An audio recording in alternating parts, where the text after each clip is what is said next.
organizer for providing us the opportunity to talk of our project. So I'm come from agriculture and agri-food Canada, and I'm also I'm a graduate faculty member at the University of Western Ontario. This here just briefly shows London, Ontario. So we're about 3 hours from Toronto, about 2.5 hours from Detroit, US, and also 6 hours from Chicago, 2 hours from Niagara Falls. So it's a very good location. So you are welcome to visit us if possible. So this is just the location of our research center. So we are in the edge of the city of London, Ontario. So this will have a new greenhouse and a very good research facility. Plus we have 100 acres farmland for research. So we have 19 labs with plant pathology, crop science, entomology, and also environmental science. So my lab is basically we study plant and social bacteria.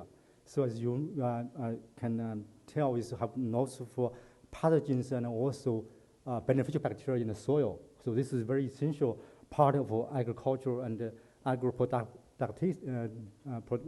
production system. Okay, so my lab is where studied one of the major functions is to understand pathogen and pathogenicity, virulence, and infection process.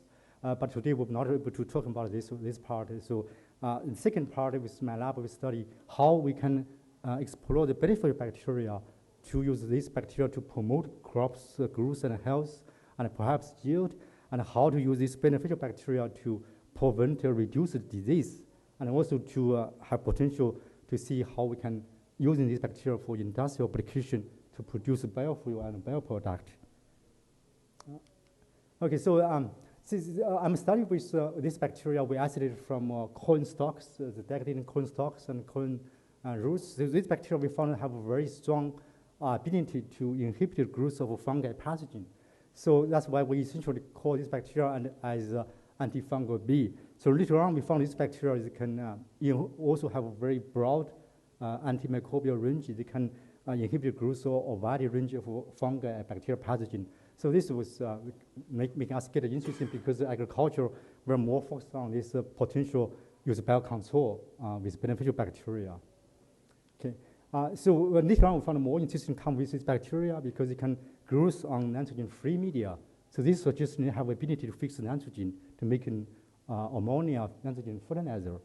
And later on, we found this, we confirmed they do have the functional NIF gene cluster, NIF genes. So with this was sort of confirmed they have ability to fix nitrogen. There's more going on with, we found this can also serve as a phosphate. So this is considered a big beneficial part of plant growth promotion bacteria because phosphate also is a big need in agriculture because most of the phosphate source in soil is unsoluble. So if bacteria can able to serve as phosphate, so that makes it more usable phosphate fertilizer for the crops.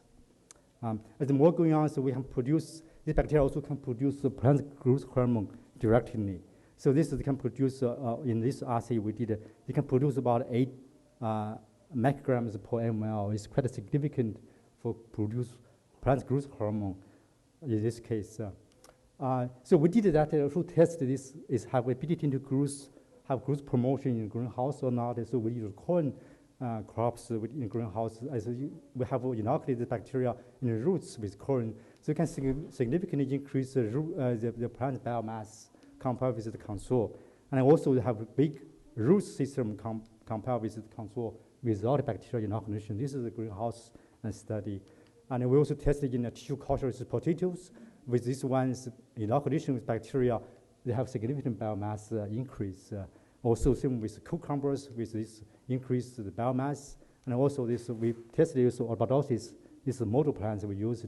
So we're hoping to understand what's going on with molecular, at the molecular levels, why this bacteria can promote the growth so significantly. So we have some more study come in from this project later on. So this now get a more interesting part of this bacteria.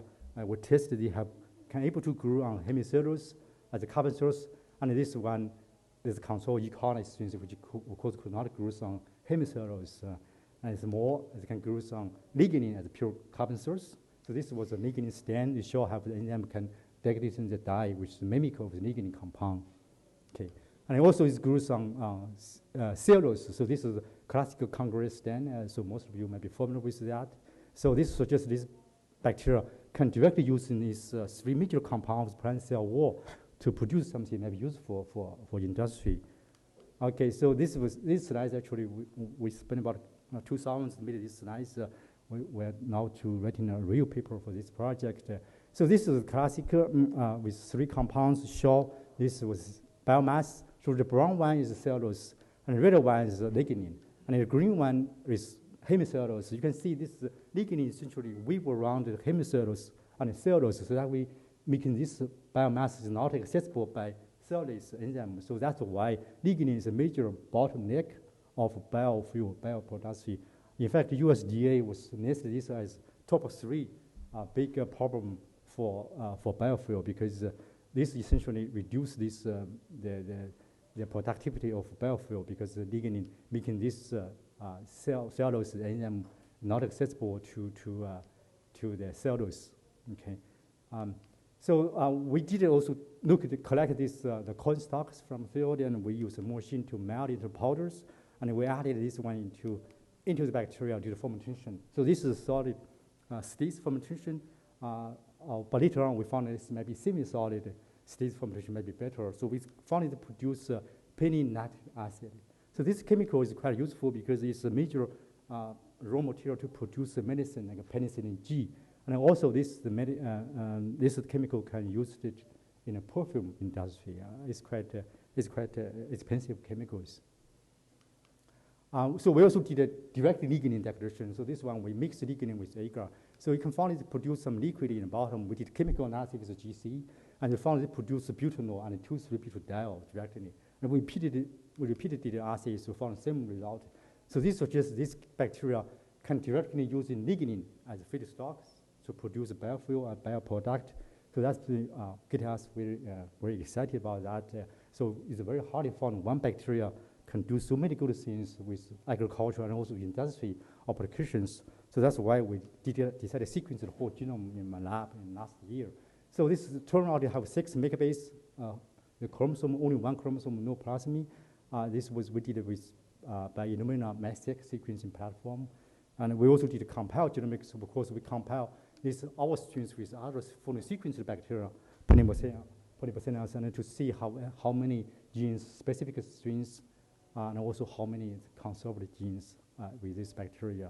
And we just give one example. So this we found this located map, this NIF gene cluster. So this NIF 9 genes is functional NIF gene cluster. Our colleagues in China, they have identified, they found this, if you clone this one, put in E. coli, you do have some certain activity to fix nitrogen. So we are now studying how this gene cluster will turn on, turn off at this transcription level. So we have maybe more 3 come out in next year. Okay, so this was just summarize of what we identified for this bacteria so far. This we call this multifunctional organism, so it can fix nitrogen. It can phosphate solubilize phosphate, and also produce plant hormone directly. So it can produce antimicrobial product, which we have not identified which specifically antimicrobial chemical produced. So it can promote plant growth, health, and perhaps yield. So we now have failed trial to see how the yield increase by inoculation of this bacteria. And also we found they can degrade biomass, lignin, cellulose, hemicellulose. So because this is quite, you might remember, lignin is only like the clustrum, the bacteria you heard about this morning. So they could not use lignin as a feedstock. They have to feed the sugars. But this bacteria, same as the Gram-penicillin, they can use lignin, which is unique features. We're more interested in that part. They also can produce like a butanol 2,3-butyl bioproduct. So that's why we are carrying on more study. But now we're doing this several projects with this transcriptome and also metabolomics. For example, we try to break down the pathway here so that we have more this butyl CoA to produce butanol. So we're doing this genetic engineering to see how we can rewire this bacterial metabolic networking to produce more useful biofuel. And another project we are going on now, we use this semi-solid state fermentation. So we charge this the fermentation tank Here's a tank I show you. We charge the tank with the electrical current, so that we increase the nutrition and also the bioproduct from both directions, from negative to positive. So that way we can collect this, for example, bottom part, collect the bioproduct. So we are now looking for to work with industrial partners to try to commercialize this process so that we can boost the bioeconomy for the futures. I guess with that, we would like to thank my colleagues, my technicians, Brian, and also grad students and undergraduate students in my lab. And also we organize thank the fundings for the government NSEC, and also with Agricultural Canada funding and also industrial support. Thank you for your attention.